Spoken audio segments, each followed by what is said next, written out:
সাবুদানার ঠান্ডা শরবত বানানোর জন্য নিয়ে নিয়েছি মোটা দানার সাবু হাফ কাপের থেকে একটু বেশি।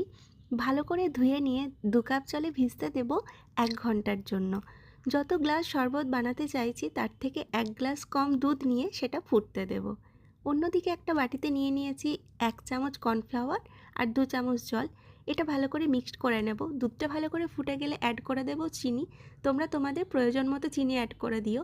তারপরে অ্যাড করে দেব গুলে রাখা কর্নফ্লাওয়ারটা। ভালো করে মিক্সড করে তারপরে অ্যাড করব স্ট্রবেরি ফ্লেভার সিরাপ। তোমরা চাইলে রোজ সিরাপও এখানে ইউজ করতে পারো। এরপরে এই মিক্সচারটা ঠান্ডা হয়ে গেলে ফ্রিজে রেখে দেবো আধ ঘন্টা থেকে 1 ঘন্টার জন্য। যে জেলি প্যাকেটটা আমি নিয়েছি এটা 500 ml জলে বানানোর জন্য। আমি যেহেতু 250 ml জলে বানাবো তাই পাউডারটা হাফ ইউজ করব।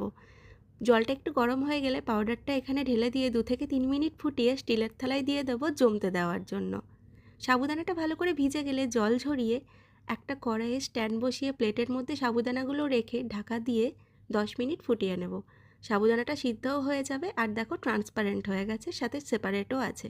জেলিটা জমে গেলে সেটাকে কেটে নিয়ে হাফ ইউজ করব দুধের মিক্সচারটার মধ্যে আর হাফ রেখে দেব ডেকোরেশনের জন্য। সাথে অ্যাড করে দিয়েছি চিয়া সিড। এরপর যে হাফ জেলিটা রয়েছিল সেটা গ্লাসে দিয়ে দিয়েছি। এটা দেখতেও ভালো লাগে, খেতেও বেশ একটু মিষ্টি লাগে।